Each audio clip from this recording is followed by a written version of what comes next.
Welcome to Board Game Empire. We're going to be giving you a quick overview and review of Ecosystem Savanna. So this is a game where you are drafting cards to try to complete, well, you will be completing, but try to complete the 4x5 grid of cards and earn the most points to win the game. So each player starts out with 11 cards, and you're going to choose one and then pass your hand to the next player. And then simultaneously, you're going to be working on your own 4x5 grid. I just put this in the middle just to show you, so I can show you the cards and what it looks like. But you're going to start your own, and you place that first card anywhere. But after that point, you need to place your next card adjacent to another card. So you're kind of limited at first, but then it'll branch out as you go. And adjacent is on up, left or right, or up and down, not diagonal. So you're going to be going back and forth until you've placed 10 of your cards. When you have one card left, you'll discard that. Then you'll deal out 11 more to each player. You draft one at a time until you have only one card left. At that point, each of you will have your 4x5 grid completed. So it's 4 high, 5 across. And then you'll do the scoring. And so the way the animals work, and scenery basically, so your watering holes, they're 2 points each for each unique animal. So this one only really has, this animal is flipped, so it only has one animal beside it, so that would only be 2 points. Your grasslands, those are scored in multiple ways. They score themselves for the connected grasslands. So there's 3 connected, so that would be 9 points. You can get up to 16 points for them if you have 4 or more connected. Once you get 4, there's no more points. But there's also animals that score for each connected grassland, so they're useful in multiple ways. The trees, you get 2 points for each column and each row that contains at least one tree. So you would get 6 points for your columns and 8 points for your trees. So that would be 14 points just for those 4 trees. So they could be very beneficial as well. The gazelles, they're 2 points each, and the person with the most gazelles gets 5 points. The second person gets 2 points. However, the gazelles a lot of times are flipped when they're adjacent or diagonal to certain animals. For instance, the cheetah, you turn over each gazelle in the same diagonal line, and you skip all scoring gazelles. The cheetah gets 3 points for each gazelle that's flipped. You have the hyena. Where did that go? The hyena, 3 points for each flipped card within 2 spaces. So this would get 6 points because this one was flipped because of the cheetah, and this one was flipped because of the vulture, which I'll show you in just a moment. The zebra, you get 3 points for each adjacent grassland. So if these grasslands were more like this, if they were this way, you would get 6 points. However, there's only one adjacent, so that would be worth 3 points. The lion is for each adjacent grassland, you get 4 points, and you have to flip one gazelle or zebra anywhere. So we flipped this zebra, but you could choose anyone in your grid. The vultures, they get 4 points for each flipped card lower in the same column. So actually, this zebra's not flipped. So if there was a card that was flipped, another line doesn't normally get flipped. But if there was a card there, like say the zebra was here and it was flipped by the lion, that's the only way it would score. If it was 4 points, it would get, because it's lower than it. The giraffe, it gets 5 points if adjacent to at least one tree. So this one wasn't placed well. If we placed it here, it would get 5 points. It doesn't get more, it just gets 5 points. It has to be adjacent to a tree. And then the elephant, it's minus 2 points for each adjacent animal, except for other elephants.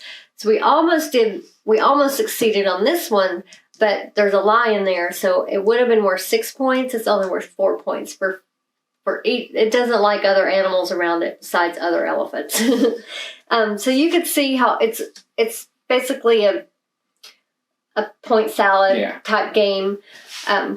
Card placement. So you're just trying to build the best 4x5 grid, scoring the most points based using the same. I mean, you have access to the same cards because you're drafting back and forth, but it was just who can do it better. So what did you think of this game? Component quality is really good. The cards are nice and thick. They are quite small, but it's obviously so you could play in smaller areas.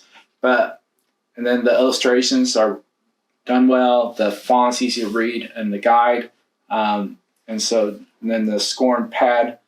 So really good components. As far as replayability, high replayability. There are so many cards in this game, so high replayability.